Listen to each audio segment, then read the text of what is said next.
Tu veux devenir développeur, te reconvertir ou simplement booster ta carrière, mais une question revient sans cesse. Quel langage de programmation faut-il apprendre pour vraiment avoir des opportunités en entreprise? Dans ce podcast, je vais te dévoiler les langages les plus recherchés aujourd'hui par les entreprises, en me basant sur les offres d'emploi réelles, les tendances du marché et les besoins des recruteurs. Que tu veuilles faire du web, de l'intelligence artificielle, du mobile ou du logiciel, tu vas repartir avec une vision claire des langages qui ouvrent des portes. Alors, installe-toi bien et prends de quoi noter si besoin. On démarre tout de suite avec le numéro 1, un langage qu'on retrouve littéralement partout, qui est le JavaScript, le roi du front et du back avec Node.js. S'il y a un langage que tu retrouves dans presque toutes les offres d'emploi développeur web, c'est bien JavaScript. Utilisé principalement pour le développement front-end, JavaScript permet de créer des interfaces dynamiques et interactives. Mais avec Node.js, il s'impose aussi côté serveur, ce qui en fait un langage full stack ultra populaire. Que ce soit dans une startup, une agence web ou une grande entreprise, JavaScript est devenu incontournable. Il est aussi très soutenu par une énorme communauté, des frameworks modernes comme React, Vue ou Angular et de nombreuses offres d'emploi chaque jour. Si tu veux une porte d'entrée rapide dans le monde pro, JavaScript est une valeur sûre. Mais JavaScript n'est pas seul sur le trône. Juste derrière lui se trouve un langage polyvalent, adoré par les scientifiques, les data analystes et même les développeurs web. Parlons maintenant de Python. Python, le langage de la polyvalence et de la data. S'il y a bien un langage qui a explosé ces dernières années, c'est Python. Simple à lire, facile à apprendre, Python est utilisé dans des domaines très variés. Dans l'intelligence artificielle, dans l'analyse de données, dans le développement web avec Django ou Flask Framework, dans l'automatisation de tâches. Les entreprises le recherchent massivement, surtout dans les secteurs innovants. Et ce n'est pas réservé aux géants de la tech. De plus en plus de PME l'intègrent dans leur process grâce à sa souplesse. Si tu t'intéresses à la data science, au machine learning ou à l'automatisation, Python est le langage à maîtriser. Après JavaScript et Python, il est temps de revenir à un classique qui continue de dominer dans les grandes entreprises, les banques, les assurances et les systèmes complexes. Parlons maintenant de Java.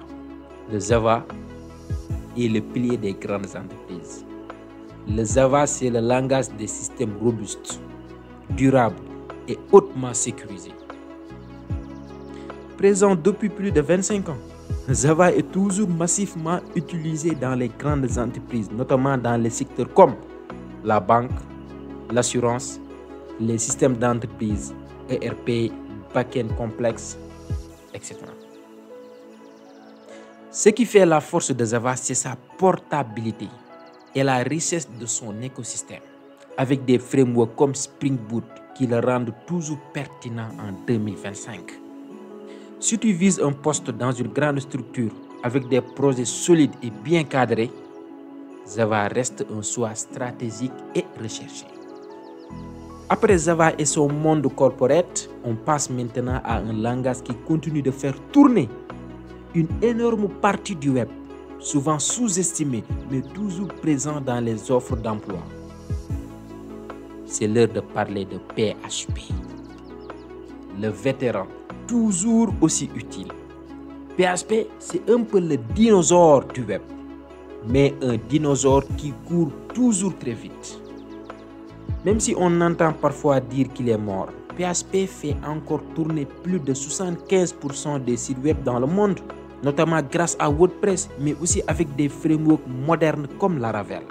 Il est très demandé par les agences web, les PME, les freelances et toutes les structures qui ont besoin de sites dynamiques, performants et faciles à maintenir. Et bonne nouvelle, les entreprises peinent parfois à trouver de bons développeurs PHP, donc la demande reste forte. Si tu veux te lancer rapidement dans des projets web concrets ou trouver des missions en freelance, PHP avec Laravel est une excellente combinaison. Maintenant, on va parler d'un langage qui monte en flèche, surtout dans les équipes qui veulent plus de sécurité, plus de structure et moins de bugs dans leur projet JavaScript. Il s'agit de TypeScript, qui n'est rien d'autre que la version évoluée de JavaScript. Si JavaScript est un vélo tout-terrain, TypeScript c'est le même vélo avec des freins puissants, une suspension réglable et un GPS intégré. TypeScript est un superset de JavaScript, c'est-à-dire qu'il ajoute une couche de typage statique.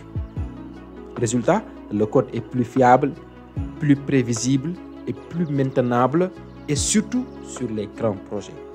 De nombreuses entreprises modernes, notamment les scale-ups et les grandes équipes tech, préfèrent utiliser TypeScript pour éviter les bugs imprévus et avoir une meilleure organisation du code. Il est aujourd'hui presque incontournable si tu travailles avec Angular et de plus en plus utilisé avec React et Vue.js. Si tu veux te démarquer comme un dev JavaScript Pro et travailler sur des projets sérieux en entreprise, passe à TypeScript. On change un peu de registre maintenant et on va parler d'un langage très utilisé dans l'écosystème Microsoft pour les applications d'entreprise, les outils métiers et même les jeux vidéo avec Unity. On passe à C#. On écrit CJS mais on prononce C#, qui est le langage de l'univers Microsoft. Et pas que. C# est le langage phare de Microsoft, utilisé avec la plateforme .NET pour construire des applications robustes et professionnelles. Il est très présent dans les entreprises qui développent des logiciels de gestion ou des outils métiers internes, des applications web avec ASP.NET et même des jeux vidéo avec le moteur Unity. C# offre une expérience de développement moderne avec un typage fort, une syntaxe claire et un outillage puissant. Par exemple, Visual Studio. Les entreprises qui travaillent dans l'écosystème Microsoft sont très friandes de développeurs C#. Si tu veux bosser dans des environnements corporate, construire des logiciels solides ou même te lancer dans le développement de jeux, C# est un langage très demandé. Et maintenant, parlons d'un langage qui n'est pas fait pour coder des interfaces ou des API, mais qui est essentiel dans presque tous les métiers du développement. Tu ne peux pas y échapper si tu travailles avec des bases de données. C'est le langage SQL, le langage incontournable des bases de données. Tu peux coder le meilleur site ou la meilleure app du monde, mais si tu ne sais pas gérer les données, tu es vite bloqué.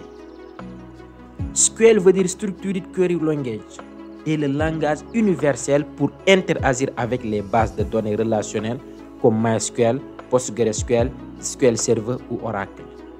C'est lui qui te permet de créer, lire, modifier et supprimer des données. On parle souvent de CRUD, C-R-U-D. Create, Read, Update, Delete. Que tu sois développeur back-end, full stack, data analyst ou même dev mobile, tu auras forcément besoin de SQL à un moment donné. Et surtout, les entreprises cherchent des développeurs qui savent écrire des requêtes optimisées, comprendre les relations entre les tables et gérer les performances de leur base de données. SQL n'est peut-être pas tendance, mais c'est une compétence de base ultra recherchée. C'est comme savoir lire et écrire en programmation. Voilà, tu connais maintenant les langages de programmation les plus demandés par les entreprises. Mais le plus important, c'est de savoir lequel ou lesquels choisir en fonction de tes objectifs et de ton domaine d'intérêt. Si tu veux faire du web, oriente-toi vers JavaScript et TypeScript et aussi PHP.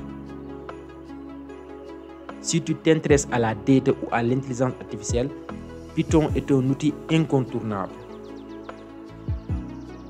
Si tu vises une grande entreprise ou une carrière de développeur back-end, Java et C# te permettront de t'imposer. Et bien sûr, SQL reste un incontournable dans tous les secteurs. Alors, choisis un langage, commence à coder et progresse chaque jour. Peu importe où tu te travailles aujourd'hui, la clé c'est de commencer à pratiquer.